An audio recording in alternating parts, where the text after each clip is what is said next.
Yes, good morning. Ay, good morning. Good afternoon pala mga boy.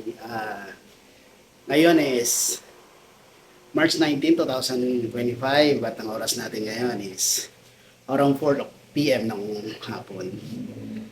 Medyo malungkot kasi ang irerehon na natin ngayon ay si Dan. Yes, si Dan kasi may gustong kumuha sa kanya at kahit paano sinunod yung price natin. At ang sabi ko nga, di ba, bibenta ko lang siya kung sakali masusunod yung price niya. Hindi dahil sa yun ang gusto ko, syempre, deserve ni Dan na ganun. Di ba? Kahit doon man lang. Gusto ko siya likip, kaso lang, unang dahilan, pangangailangan. Pangalawa, alam ko mas maaalagaan siya doon. Dito maraming dogs eh. Doon nag-iisa lang siya, dalawa lang, o marami na yung tatlo. Matututukan talaga siya. At baka may spoiled pa nga dahil syempre alam naman natin pag poor parent talaga na mag-aalaga talaga ng mga ano is kung ano-ano yung mga binibigay para maalagaan mabuti yung dogs. Diba? Eto ngayon. Tayo magagawa. Ganun talaga. Eto ngayon si Dan. Hey Dun!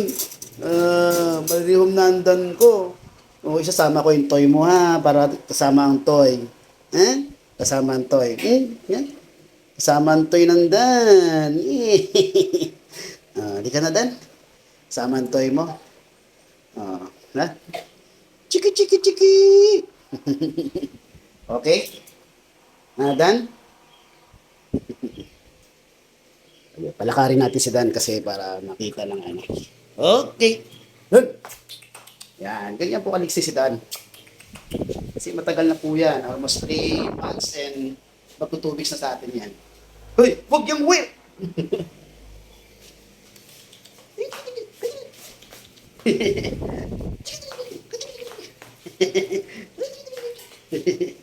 Ay. Tama na Dan, tama na. Tama ka na. Paalis ka na eh. Okay mga boy, ito si Dan. Paulis na yung Don ko. Paulis na yung Don. Mag-iingat ka doon, Dan ha.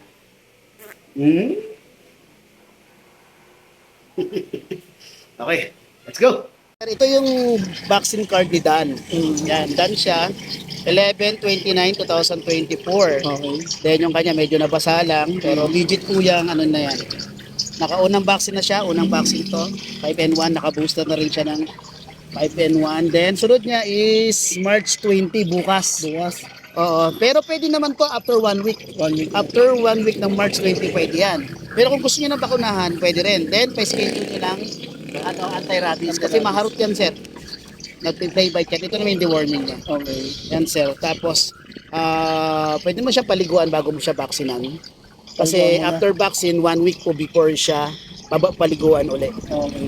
Ganyan. Then yung pagkain niya, i-chat ko sa inyo, pati yung vitamins niya. Kumpletuhin niyo po yung vitamins niya. Sige, sir. Kasi Dan, Dan, ako na. sabay na Dan ha. Grabe si Dan oh, niwanan na ako. Pero ganoon talaga, maraming Dan din ang dumaan sa akin. Ito sir ha, nandito yung pagkain niya. Kumakain na siya ng solid food. Ito, 2 kainan to sir. Dalawa. Tapos nandiyan yung toy niya. Yung toy niya sir, Oo. pakiano na lang din, pakilabhan, pakibigay sa kanya. Oo. Ay pa, tulungan kita, pasok muna sir.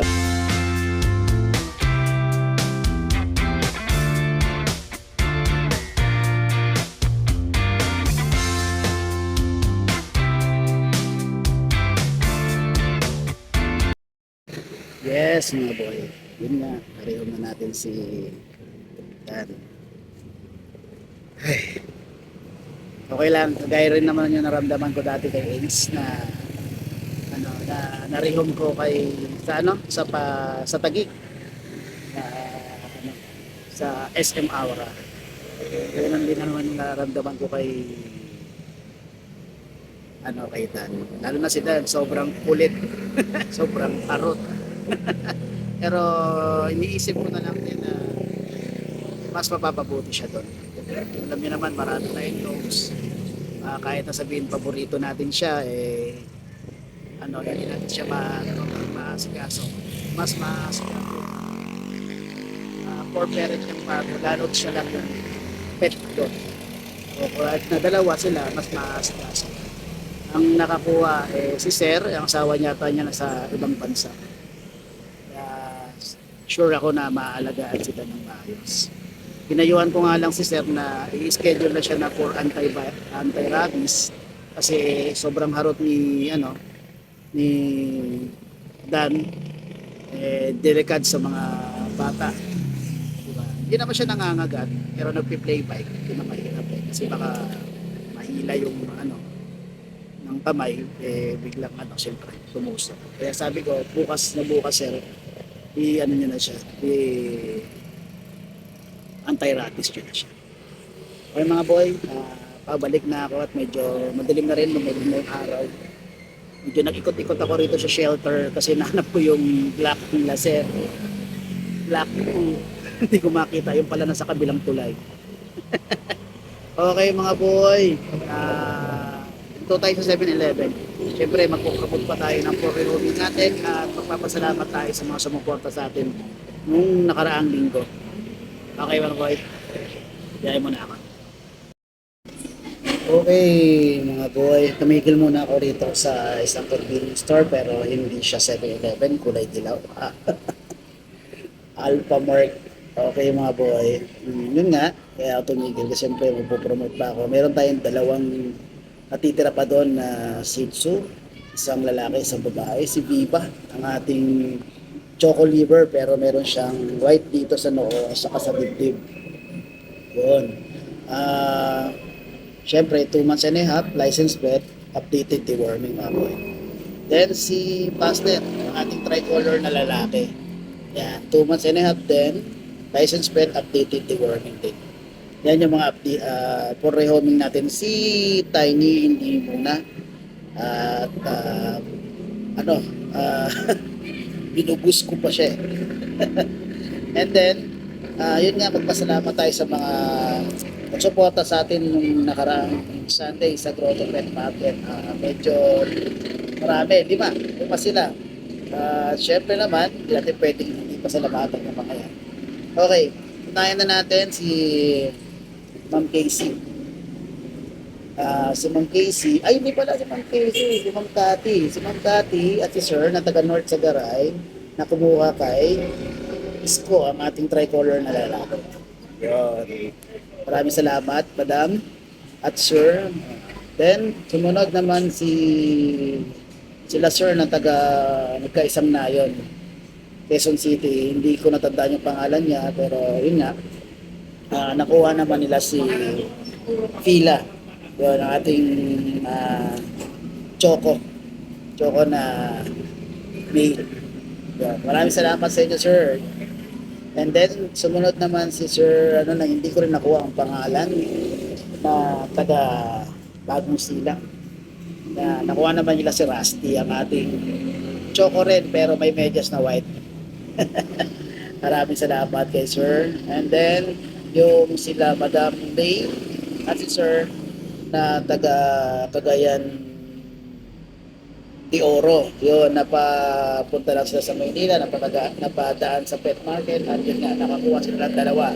At maswerte ako yun. Ang nakuha nila ay si Peanut, ang ating bicolor na na male. Then si Scott, ang ating black na male. Yan po, maraming salamat sa inyo Madam at Sir, at ingat po kayo sa biyahe papuntang Mindanao. Yan ang ating mga sumuporta sa atin ngayong nakaraang linggo. At ito nga si Sir na kumuha kay Dan. Maraming salamat sa inyo, Sir. And then, hindi na ako magsasabi ng kung ano pa nasa inyo na si Dan Okay, then, siyempre, support tayo sa YouTube channel ko na Musta Boy. Saan tayo nag-update ng mga for-rehoming, mga pagpapabet natin sa ating mga pets. At syempre, yung ating pag-update sa mga sellers, sa mga pet market, at kung ano-ano pa mga videos ang ina-upload ko doon. And then, syempre, ang ating Askin Kennels, FB account kung saan tayo nag-upload ng mga for-rehoming natin mga pets. Aboy.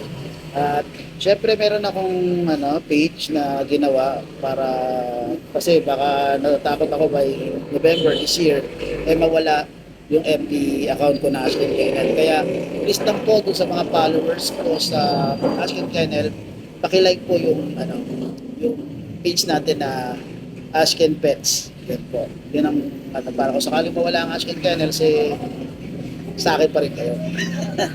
Okay mga boy. Andiyan na naman, nakalagay naman sa screen. Yan. Then ililink ko sa description para mapuntahan nyo agad. At then syempre follow nga po tayo. And then yung ating page na Musta Boy, nakalink din po sa notification para paano nyo rin mapuntahan nyo din agad at makapag-follow kayo. At ang ating TikTok account ng Gilbert Abelis kung saan nag-upload din tayo ng mga video doon regarding sa mga dog. Okay mga boy, hanggang dito na lang yung aking baking vlog. Hindi po ako nakakapag-vlog sa daanan kasi sira yung aking cellphone holder sa motor. Hindi ko pa napapalitan. Actually meron na. Bilhin na ako ng misis ko. Hindi ko pa naikakabit. Meron kasing lagyan ng charger yon. Pwedeng ayoko kasi pakialaman ng wiring ng motor ko. Totoo lang. Kung ano yan, yun na yung ayoko ng mga another wiring na ikakabit sa kanila. Okay? Maraming salamat mga boy. Ingat kayo lagi. God bless. And peace mga boy.